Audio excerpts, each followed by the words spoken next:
Un giovane turista francese, Georges-Pierre-Maxime Genin, è annegato nel Mar Tirreno, davanti alle coste di Pizzo Calabro. Il 23enne era di Lione ed era in vacanza con il fratello Anthony di 42 anni, nel villaggio Club Med. Il corpo del giovane è stato visto galleggiare da alcuni vacanzieri che hanno dato prontamente l'allarme. La capitaneria di porto è intervenuta sul posto ed ha recuperato il cadavere.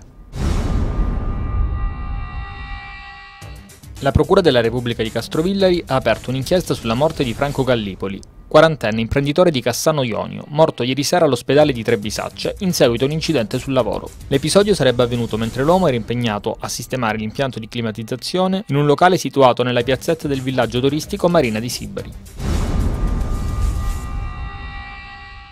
La Guardia di Finanza di Crotone ha sequestrato una discoteca nei pressi di Capocolonna a Crotone. Le fiamme gialle hanno identificato ben 15 persone operanti nel locale risultati completamente in nero. Il gestore della discoteca è stato denunciato a piede libero.